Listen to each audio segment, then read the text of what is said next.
Good morning, everyone. Shasinice Reese here, your 20-year HR professional, offering resume and interview tips. Today is day 13 of our 14 days of resume and interview tips. If you've missed any of the other videos, I encourage you to check them out. They're all on YouTube and also on my Facebook page. And what did we talk about previously? We talked about the different types of information that should be on the resume. We talked about whether it should be functional or chronological. We discussed an elevator pitch and when you should use it and how. We also discussed networking and the importance of networking.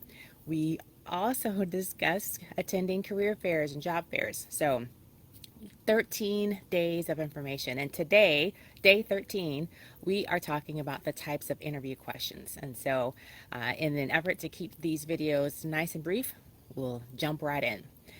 So, you are going to be at an interview. Yes, yes, yes. We are claiming that for those of you who are in the job search.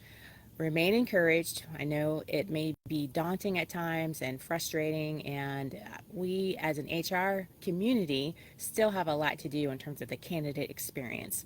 And what I mean by that is when you apply, being able to hear back from an employer in a timely manner, and also once a decision has been made, just offering some closure for you to let you know, hey, you were not selected. We appreciate you going through the process and we wish you best in your future endeavors.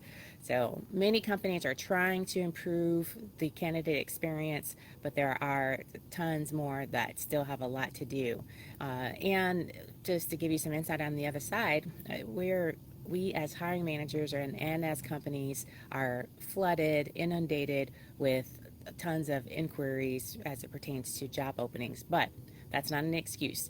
If you as a candidate have taken the time to express an interest in one of our opportunities, we should also take the time to let you know where you stand in the process. So remain encouraged. All right, the different types of questions that you may be asked when you come in to interview. There are behavioral questions, there are situational questions, and there are also technical questions. So behavioral, those are the most common. Many people have heard about what behavioral, and essentially what the employer is trying to determine is past behavior.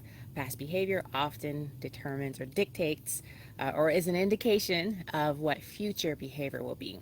So when an employer asks you, give me a time when, you should be specific in responding. So from an HR perspective, if I was invited in for an interview, they may ask me if I'm applying for an HR generalist role or a director level, you know what I'm trying to say. They may ask me, give me a time, offer a time when you led talent acquisition efforts. And so I would need to think back over my background and highlight those times and give some specific examples of how I succeeded and how I collaborated with other departments, it's cross-functional.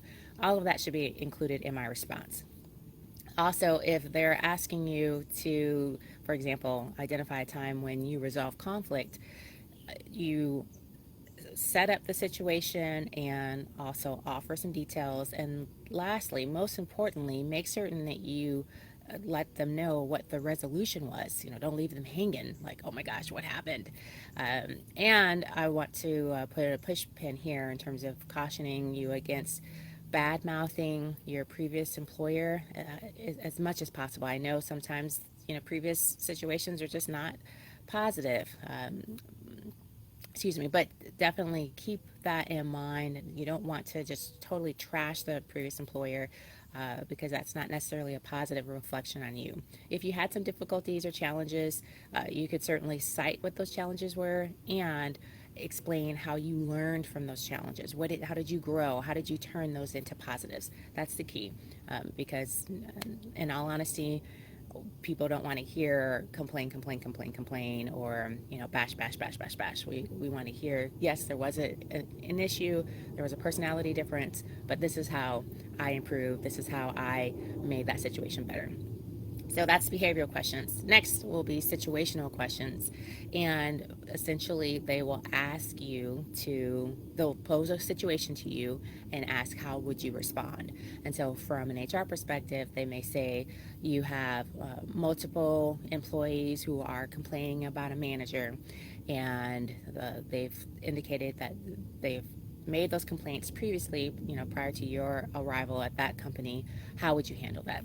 And so talk through, how would you respond to that situation? So that's a situational. And when you're responding, definitely indicate any types of previous experiences that you've had, and why you are choosing to respond in that way, and ultimately what you believe the best outcome would be for that type of situation. And then technical. So for those of you who are in technical fields, be prepared to come in and actually solve a problem. They'll give you some dry erase markers, going to show you an issue or a problem on a whiteboard, or on a smart board, and they will expect you to figure it out, to solve it. And you will not be in there alone. There will be several other people in there watching you. No pressure, right? But that's what your gift is. That's what your talent is. And that's what they want you to do. They want to see you exhibiting your ability to respond and solve problems. So I encourage you to practice each of those types of questions. You can certainly search online for types of behavioral questions in your field, in your industry, and practice them. Say them out loud. Talk about, make certain that you have in your mind what you've done, what you will do, if given the opportunity to do something like that again. And it's okay to admit failures. If they ask you a situation and you bombed it in your previous opportunity, your previous role, it's okay to say that, and to offer, this is what